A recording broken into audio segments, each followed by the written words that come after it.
Hello बच्चों, hope आप सब अच्छे हैं।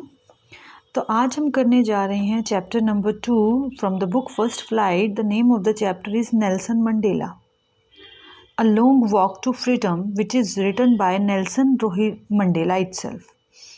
ये जो नेल्सन मंडेला की ऑटोबायोग्राफी थी उसमें से एक पार्ट लिया गया है। ठीक है, तो ये एक स्मॉल पैसेज है जो कि नेल्सन मंडेला की ऑटोबायोग्राफी में से लिया गया है। उसने जो अपनी सारी ज़िंदगी थी नेल्सन मंडेला ने साउथ अफ्रीका में लड़ते हुए बिताई। किसके लिए? भेदभाव, रंग और जाति भेदभाव से। रंग भेद की नीति होती है ना, जो कि कलर डिस्क्रिमिनेशन होता है, उसको लेकर 30 साल जेल में बिताए उसने, टॉर्चर सहते हुए, मुश्किलें सहते हुए। 1994 में जब डेमोक्रेटिक इलेक्शन हुए, डेमोक्रेटिक इलेक्शन क्या होते हैं? लोगों के द्वारा चुनी गई जो सरकार होती है, दैट आर कॉल्ड डेमोक्रेटिक, जैसे कि हमारे इंडिया में होते हैं।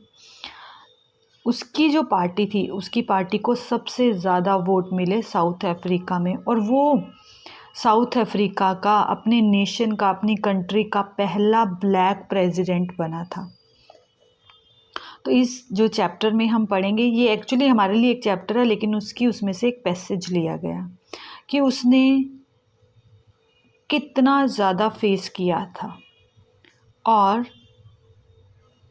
It also throw light on how his hunger for freedom become the supreme importance for him, कि कैसे उसकी भूख, किस चीज़ की भूख? फ्रीडम की, आज़ादी की, उसकी सुप्रीम, सबसे ज़्यादा इम्पॉर्टेंट चीज़ बन गई, उसकी लाइफ की सबसे इम्पॉर्टेंट चीज़ बन गई। तो अपार्थेड, एक वर्ड बार बार आएगा, अपार्थेड। अपार्थेड एक होता है, इसका मतलब है a political system that separate people according to their race, जिसमें लोगों को जाति के आधार पर अलग किया जाता है, दैट इज अपार्थेड। ठीक है, इसको याद रख लेना। अब apartheid is a political, apartheid जो है रंग भेद की नीति, राजनीतिक पद्धति है, जिसमें लोगों को, ताकि लोग बटे रहे और हमारी सरकार बनी रहे, है ना। ऐसे ही करते हैं ना, हिंदू मुस्लिम के आधार पर, रंग के आधार पर लोगों को बांट दिया जाता है, ताकि उनमें आपस में लड़ाई झगड़ा रहे और सरकारें चलती रहे, राजनीति होती रहे। तो रंग भेद की ऐसी नीति थी जिसमें जाति के आधार पर अलग अलग किया था। तो आप बता सकते हैं कि कौन सी कंट्री है जिसमें ऐसी नीति थी? नॉर्थ अमेरिका, साउथ अफ्रीका और ऑस्ट्रेलिया। यहाँ पर थी साउथ अफ्रीका में। क्या आपने, have you ever heard about Nelson Mandela? क्या आपने कभी नेल्सन मंडेला के बारे में सुना है? मंडेला, नेल्सन मंडेला और उनकी कांग्रेस ने जो ये अपार्थेड थी, उसकी नीति के लिए अपनी सारी ज़िंदगी तक जंग करी, और मंडेला को 30 इयर्स प्रिजन में रहना पड़ा, जेल में रहने पड़ा। और 1994 में जब साउथ अफ्रीका में डेमोक्रेटिक इलेक्शन हुए, तब वो फर्स्ट ब्लैक प्रेसिडेंट बने। ठीक है, तो अब ये जो नेल्सन की ऑटोबायोग्राफी से लिया गया है, ठीक है, और कि आप सोच सकते हैं कि ये कब का हो सकता है। 10 मई 1994 को छापी गई थी ये खबर। 10 मई 1994 को छापी गई थी, जब Mandela become south Africa's first black president. अब हम पढ़ते हैं chapter. Nelson Mandela has become black president of his country, अपनी कंट्री के black president, first black president बने। कब? 3 शताब्दी से अधिक, 3 शताब्दी मतलब 30 ईयर से ज़्यादा वहाँ पर सिर्फ वाइट लोग ही राज कर रहे थे। मंडेला की जो पार्टी थी, कांग्रेस, राष्ट्रीय कांग्रेस पार्टी थी, जो वहाँ जब चुनाव हुआ, इलेक्शन हुए, तो 400 सीट्स में से 252 सीट्स सबसे ज़्यादा मंडेला को मिली। अब यहाँ से आपका चैप्टर स्टार्ट होता है कि क्या था प्रिटोरिया की यूनियन बिल्डिंग में। याद रखना है, प्रिटोरिया क्या है? साउथ अफ्रीका की दैट कैपिटल, वहाँ पर एक बिल्डिंग है, यूनियन बिल्डिंग के एम्फी थिएटर में एक प्रोग्राम होने जा रहा था। ये प्रोग्राम किस चीज़ का था? ये प्रोग्राम था कि नेल्सन मंडेला आज फर्स्ट ब्लैक प्रेसिडेंट बनने जा रहे हैं। उस दिन उनकी ओथ सेरेमनी थी बेसिकली। तो वहाँ पर एक, जिसमें पूरे वर्ल्ड से 140 देशों से ज़्यादा बड़े बड़े लोग आए, पॉलिटिकल पार्टीज़ के लोग आए। ठीक है, नेल्सन मंडेला ने कहा कि अब हमारी धरती जो है वो कभी भी डिस्क्रिमिनेशन नहीं सहन करेगी। अब सभी लोग तो थे वहाँ पर, काले लोग, वाइट कलर के लोग, मतलब उस टाइम ऐसा कुछ भी नहीं था, सब इकट्ठे थे। 10,000 से ज़्यादा लोगों ने, बच्चों ने गाने गाए और डांस किया। 10th मई बहुत ज़्यादा शानदार दिन था। ठीक है, नेल्सन मंडेला बता रहे हैं, क्योंकि ये ऑटोबायोग्राफी है तो नेल्सन मंडेला खुद बता रहे हैं, कहते कि मुझे इस संसार में जितने भी, मतलब पूरे वर्ल्ड के, क्योंकि पूरे वर्ल्ड से लोग आए हुए थे और बड़ी बड़ी पोस्ट वाले लोग आए हुए थे, तो मेरे को कहते कि मुझे उन्होंने घेर रखा था, मतलब वो मेरे चारों ओर थे और मुझे सम्मान दे रहे थे। और बहुत बहुत बहुत सारे लोगों का वहाँ पर इकट्ठा होना, साउथ अफ्रीका की सॉइल पर, ये बहुत सारे लीडर्स का इकट्ठा होना, ये बहुत ज़्यादा एक सम्मान का दिन था। तो शुभ स्टार्ट कैसे हुई, took place, how this ceremony took place, oath ceremony sorry, union buildings, ठीक है, जो पत्थर से बनी हुई इस पार्ट में हुआ।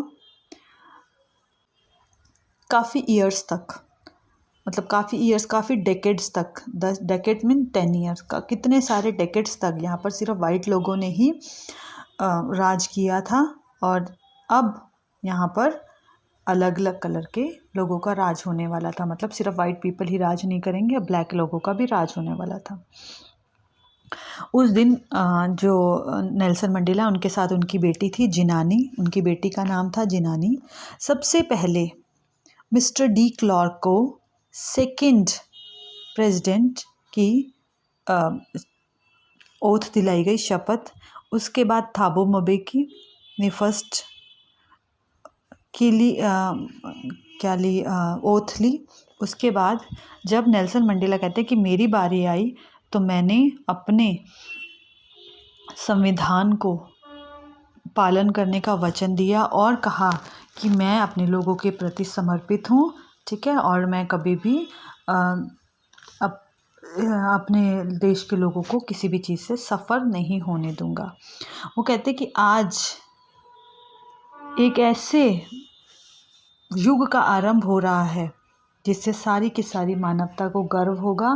कैसा युग कि यहाँ पर कोई भी कलर के अनुसार डिस्क्रिमिनेशन नहीं होगा। कहते कि हम पहले आज़ाद नहीं थे ब्लैक पीपल, लेकिन अब हमें अधिकार दिया गया है कि हम अब अपने धरती पर आज़ाद हैं। और हम सभी लोगों का धन्यवाद करते हैं कि वो हमारे देश में आए हैं इस गर्व अच्छे अवसर पर, और ये पूरे विश्व की न्याय शांति के लिए एक क्या है, सम्मान के लिए एक विजय है।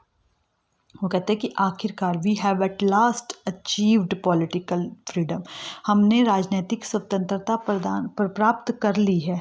अब हम वो जो नेल्सन मंडेला थे वो कहते हैं कि मैं अपने देश को गरीबी से, उत्पीड़न से, भेदभाव की नीति से स्वतंत्र करवाने का वादा करता हूँ। कहते कि फिर कभी भी मेरे धरती पर कोई भी शिकार नहीं होगा किस चीज़ का, रंग भेद की नीति का, या कोई भी डिस्क्रिमिनेशन नहीं हो। तो उसके बाद कहते हैं कि इस धरती पर अब कभी भी जो सूरज है वो किसका सूरज, स्वतंत्रता का सूरज, अब कभी भी नहीं ढलेगा। कहते कि जैसे ही थोड़ी देर बाद हमने अपनी आंखें ऊपर उठाई तो हमने क्या देखा, साउथ अफ्रीका के जेट थे, हेलीकॉप्टर थे और वो क्या कर रहे थे, ऊपर हमें वो दिखाते हैं ना, ऊपर अपनी कलर दिखाते हैं, कलाबाजियाँ दिखाते हैं और डिफरेंट डिफरेंट कलर से पैटर्न बनाते हैं, ठीक है। तो वो फॉर्मेशन दिखाई दे रही थी हमें वहाँ पर। ये सिर्फ एक दिखावा नहीं था, ये हमारी एक सरकार का, नई सरकार का प्रदर्शन था, ठीक है। तो उसमें दिखाया गया था कि अब जिन पुलिस अधिकारियों ने मुझे अरेस्ट करके 30 साल कि जिन पुलिस अधिकारियों ने मुझे अरेस्ट करके जेल में रखा हुआ था, आज वही पुलिस अधिकारी मेरा स्वागत कर रहे थे। कहते कि एंड में वी की आकृति से एक जेट प्लेन ने ब्लैक, रेड, ग्रीन, ब्लू और गोल्डन कलर की आकृतियाँ बनाई और फिर वो जो अफ्रीका के झंडे से वहाँ गई। अब उस दिन 2 गाने गाए गए। 2 गाने कौन कौन से गाए गए? National anthem, basically 2 national anthem थे। एक नेशनल एंथम जो ऑलरेडी वाइट पीपल गाते थे और एक नेशनल एंथम था जो उस दिन ब्लैक लोगों के लिए बनाया गया था, ठीक है। तो अब इसके प्रॉपर ट्यून कोई नहीं जानता था, बट फिर भी सब लोगों ने गाया। वो कहते कि मैं बहुत खुश था और मैंने गोरे और काले लोगों के अंतर को बहुत दूर किया है, क्योंकि 30 साल तक उसने कहाँ ज़िंदगी बिताई थी अपनी जेल में, ठीक है। अब वो कहते कि मैंने जो ये तंत्र था सदा के लिए उलट दिया है, ठीक है। अब यहाँ पर कोई भी रंग भेद की उदास नहीं होगा रंग भेद द्वारा। कहते कि आज